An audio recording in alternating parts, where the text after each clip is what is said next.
Dan harga memori RAM DDR5 sekarang bikin mikir dua kali buat rakit PC. Kalau mau hemat, DDR4 masih jadi pilihan yang masuk akal ya. Tapi masalahnya kalau beli motherboard DDR4 sekarang, jangan cuma cari yang murah. Karena kalau mau dipakai awet ya beberapa tahun ke depan ya, fitur dan konektivitasnya harus diperhatikan juga. Minimal ya, VRM-nya yang harus mumpuni atau yang harus bagus lah ya. Terus storage-nya harus punya ya minimal 1 M.2 ya, 2 atau 3 itu lebih bagus. Terus konektivitasnya juga jangan ketinggalan zaman. Nah, kebetulan Colorful punya motherboard seri baru yang menawarkan kombinasi tersebut. Yang tadi di awal saya bilang ya, ini dia. Colorful Battle AX B760M plus S Wi-Fi 7. Wih, keren ya. Motherboard B760M dengan DDR4, nah, dia punya 3 slot M.2 yang semuanya sudah dilengkapi dengan heatsink. Ya jarang-jarang ya, tiga-tiganya udah ada heatsinknya. Terus untuk PCIe-nya udah support 5.0. Heatsink VRM-nya juga ini cukup besar. Yang menariknya, motherboard ini sudah membawa Wi-Fi 7. Tapi pertanyaannya, apakah motherboard ini beneran bagus atau cuman jual spek di atas kertas aja? Nah, penasaran kan? Makanya kita akan tes bareng-bareng. Nah, ini dia. Jadi kita sebelum masuk ke pengujian, kita bedah dulu ya si motherboard ini. Motherboard ini tuh menggunakan form factor-nya micro ATX. Jadi ya kecil seperti ini dengan soket LGA 1700. Artinya bisa digunakan oleh prosesor Intel Gen 12, Gen 13 sampai Gen 14. Terus untuk VRM-nya, nah di sini sudah menggunakan konfigurasi 12/1 plus 1 power phase dengan 60 ampere di Armos. Tapi jangan langsung menyimpulkan ya VRM bagus ya ini karena punya jumlah phase yang banyak gitu. Jangan. Karena kan yang lebih penting adalah bagaimana si VRM, terus controllernya, terus power stage-nya, terus heatsinknya ya, dan desain keseluruhannya. Nanti ketika bekerja tuh begitu pas dibebani sama prosesor, gimana hasilnya? Nah itu yang paling penting. Jangan mentang-mentang VRM banyak gitu bagus, enggak. Nanti kita akan tes pastinya di pengujian biar membuktikan. Nah kita lihat ya, untuk power inputnya si motherboard ini sudah menggunakan 8+4 pin CPU power. Secara konfigurasi ini sudah cukup serius untuk platform LGA 1700. Mulai dari Core i5 sampai Core i9 ya, kayaknya udah cukup lah powernya. Tapi sekali lagi, angka di atas kertas ini akan kita buktikan juga lewat pengujian nanti. Untuk memori, di sini udah tersedia 4 slot DDR4 ya, tapi ada juga B760 yang DDR5 karena ya ada 2 versi ya. Ini yang versi DDR4 dengan kapasitas maksimal hingga 128 GB. Jadi buat kebutuhan gaming, editing sampai workstation ringan, kapasitas RAM-nya segini ini masih cukup lega. Terus untuk expansion-nya, motherboard ini punya slot PCIe 5.0x16 yang sudah diperkuat dengan metal ya, jadi kokoh ya. Kelihatannya memang ini kecil, tapi buat saya ini cukup penting, terutama kalau kita nantinya mau menggunakan GPU yang berat ya, 3 fan. Nah ini sangat bermanfaat sekali. Dan satu fitur kecil lagi, nah di bawah ini yang paling saya suka, udah ada debug LED-nya. Kalau terjadi masalah saat booting, kita bisa melihat langsung indikator LED di sini untuk membantu mengetahui bagian mana yang bermasalah. Manis ya. Terus untuk storage-nya ada 3 slot seperti yang di awal saya bilang. M.2-nya udah ada 3 ya. Ini PCIe 4.0x4 semuanya ya. Ini udah mendapatkan heatsink.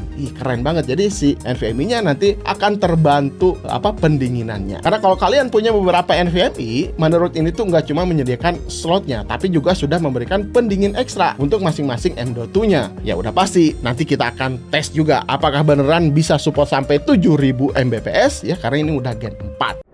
Sekarang kita akan lihat ke bagian belakangnya. Nah, ini ya. Di sini untuk output display-nya tersedia ada 2. Ada satu HDMI dan DisplayPort. USB-nya juga cukup lengkap. Mulai dari USB 2.0 udah ada, USB-A yang 5 GB per second kecepatannya udah ada, sampai USB Type-C 10 GB per second udah ada. Untuk networking-nya sudah menggunakan 2.5 GB LAN ya. Dan yang paling menarik, motherboard ini sudah membawa Wi-Fi 7 serta udah ada Bluetooth 5.4. Tapi untuk Wi-Fi 7-nya kebetulan saya belum punya router Wi-Fi 7 ya yang support kecepatan kencang itu, di studio belum ada. Jadi ya maaf ya, belum bisa diuji secara maksimal. Paling yang bisa saya pastikan, yang udah saya tes ya, hardware untuk si antena Wi-Fi 7-nya di sini memang sudah tersedia ya untuk motherboardnya. Saya coba uji hanya untuk kekuatan sinyalnya aja. Biasanya kalau terhalang tembok di studio ini, kecepatan internet paling narik sekitar 50%-an. Tapi dengan antena bawaan motherboard ini bisa narik sampai 80%-an. Speed internet di studio saya tuh sekitar 200 Mbps ya untuk maksimumnya. Walaupun kehalang tembok, ternyata masih bisa narik sampai 170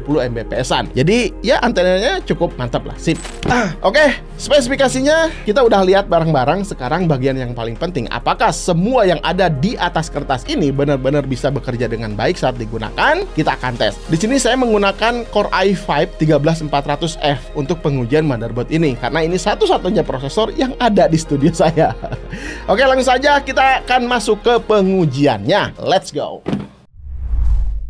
Oke, sekarang kita akan masuk ke pengujian Cinebench R23 selama 10 menit. Di sini saya menggunakan Core i5 13400F. Ya, kebetulan CPU ini aja yang ada di studio gitu ya. Bukan hanya untuk melihat performanya, tapi juga untuk melihat bagaimana motherboard ini menangani beban CPU secara terus-menerus. Oke, kalian bisa lihat selama pengujian, suhu CPU rata-rata berada di sekitar 52 derajat dengan suhu maksimal 80 derajat Celcius. Itu pun ketika ada clock CPU mencapai 4,59 GHz dan CPU package power maksimal di 117 watt. Tapi untuk average-nya ya tetap berada di 65 watt sesuai dengan spek dari Core i5 13400F tadi. Nah, yang menarik dari monitoring HW Info ini, thermal throttling tidak terjadi atau no ya. Jadi prosesor masih bisa bekerja dengan normal tanpa ada hambatan sedikit pun ya. Kebetulan saya pakai cooler dari Tower Sigma 620 yang dual fan. Nah, sementara itu chipset untuk motherboardnya kalian bisa lihat juga maksimal hanya sekitar 65 derajat Celcius. Kalau dilihat dari HW Monitor, untuk sensor motherboard yang terbaca di TM pin, ya ini ya, suhunya masih sekitar 40 sampai 46 derajat Celcius. Ya memang kita juga belum bisa memastikan sensor ini secara spesifikasi membaca VRM ya, tapi setidaknya tidak ada temperatur motherboard yang menunjukkan kondisi abnormal. Jadi intinya masih sangat adem, aman. Lanjut untuk pengujian memori RAM dan XMP-nya. Di sini saya coba langsung menggunakan 4x8 GB DDR4 3200 MHz CL16 untuk spek si memori RAM-nya. Jadi semua slot DIMM di motherboard ini terisi semua. Lalu diaktifkan profile XMP di BIOS-nya dan hasilnya ternyata langsung berjalan sesuai spek RAM-nya 3200 MHz dengan timing CL16. Nggak perlu setting manual lagi, langsung ces. Ya mantap nih ya. Walaupun semua slot RAM di sini terisi, sistem tetap berjalan normal dan stabil. Dan kalau kita lihat dari CPU Z memang ya tetap terbaca dual channel. Ya ini normal karena platform Intel ini memang menggunakan dual channel memory. Jadi meskipun kita pasang 4 keping memori RAM seperti ini, tetap terbagi menjadi dual channel. Masing-masing channel menangani 2 modul.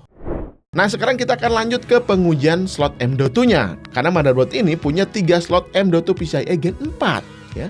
Semuanya sudah dilengkapi dengan heatsink. Oh ya, semua pengunci NVMe di Mabo ini sudah tidak pakai baut. Tinggal di slide aja, beres. Kecil, tapi manfaatnya besar. Saya coba 2 NVMe untuk melihat performa sekaligus temperaturnya. Yang pertama, di sini saya ada Gaming S70 Blade dari hasil Crystal Bismarck mendapatkan 7116 MB/s untuk read dan untuk write-nya 6440 MB/s.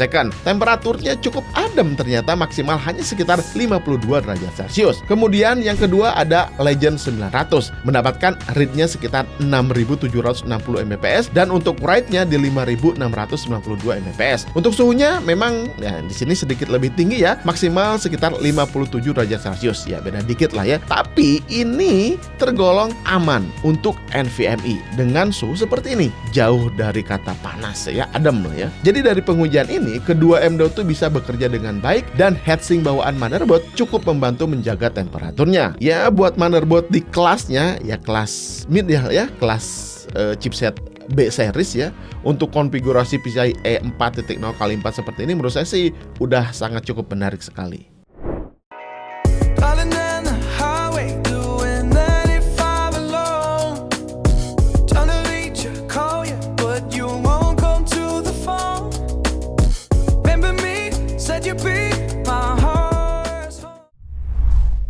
Nah, seperti itu pengujiannya. Sebelum masuk ke kesimpulan, saya mau tunjukin dulu sedikit tampilan BIOS-nya ya. Interface BIOS-nya si ColorFull ini menurut saya sih cukup straightforward ya. Mantap lah ya. Informasi seperti CPU, memori, storage, dan fan bisa langsung kita lihat dari halaman utamanya. Jadi simple ya. Karena motherboard ini masih tergolong baru ya. Jadi saya sarankan untuk menggunakan BIOS terbaru. Di sini saya juga update BIOS ya. Terutama kalau misalnya kalian ingin memastikan kompatibilitas atau stabilitas si sistem motherboard ini. Pada saat pengujian, di sini saya menggunakan BIOS versi 10.06 ya, yang merupakan versi terbaru di websitenya. Untuk update BIOS juga cukup mudah ternyata ya. Si ColorFull sudah menyediakan panduan manualnya. Terus untuk memori RAM, di BIOS kita juga bisa mengaktifkan Profile XMP supaya RAM berjalan sesuai dengan spesifikasinya. Di pengujian kali ini saya menggunakan 4 keping langsung ya. RAM 8GB DDR4 3200 MHz CL16, dan setelah diaktifkan XMP-nya, ternyata RAM ini berjalan sesuai speknya 3200 MHz CL16 ya, intinya sesuai dengan si spek memori RAM-nya. Aman, tinggal aktifkan XMP-nya aja. Oh ya, untuk softwarenya, ColorFull sudah menyediakan software namanya iGame. Nah, dari sini kita bisa memantau berbagai informasi hardware langsung dari Windows ya, mulai dari temperatur fan speed, clock speed CPU, GPU, sampai monitoring FPS saat gaming. Bahkan untuk penggunaan yang suka RGB, pengaturan ARGB ternyata ada di sini juga gitu ya. Jadi bukan cuma untuk monitoring ya. Menurut saya sih ini fiturnya cukup lengkap. Kalian kalau misalkan beli motherboard ini atau punya motherboard ColorFull, download si iGame-nya. Nah, coba oprek-oprek di situ. Wah, seru banget lah ya. Oke, terakhir sekarang harga dan sedikit kesimpulannya. Memang untuk harga, ketika saya buat video ini, untuk harga resminya sendiri ya di e-commerce Indonesia belum fix ya. Jadi saya juga belum bisa mendapatkan angka pastinya. Tapi sedikit ada bocoran, kisaran di 2,5 jutaan. Menurut saya motherboard ini cukup menarik untuk dipertimbangkan karena untuk platform LGA 1700 DDR4 fiturnya memang cukup lengkap. Sudah ada 3 slot M.2 ya, PCIe 4, terus PCIe 5.0 untuk CPU. Udah ada Type-C-nya, udah ada Wi-Fi 7-nya, terus ada bonus debug LED-nya. Lengkap ya. Untuk PRM dengan konfigurasi yang cukup serius, dan dari pengujian yang kita lakukan tadi, saya juga tidak menemukan indikasi thermal throttling pada Core i5 13400F. Temperatur CPU masih terkontrol, clock juga relatif stabil selama pengujian Cinebench R23 selama 10 menit tadi. Untuk sensor temperatur motherboard yang terbaca di HW Info, angkanya juga masih berada di sekitar 60-an derajat Celcius ya, 62, 63, 59 kayak gitu. Jadi tidak menunjukkan kondisi yang mengkhawatirkan lah selama pengujian yang saya lakukan. Walaupun di ruangan yang tanpa AC ya, suhunya sekitar 28 derajat, agak gerah ya. Tapi saya juga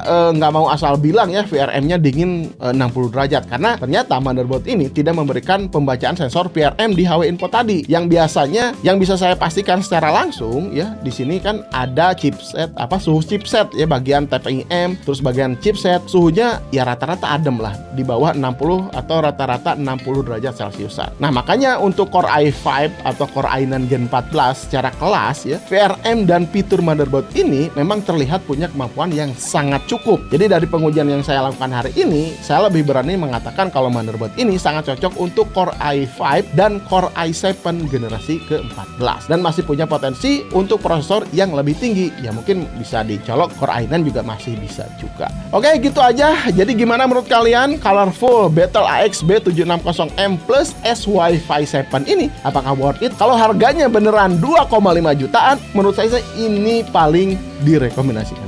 Coba aja, komentar aja gimana menurut kalian. Sampai ketemu di video berikutnya. Saya Randy Adhas, Kelas IT. Assalamualaikum warahmatullahi wabarakatuh. Salam teknologi.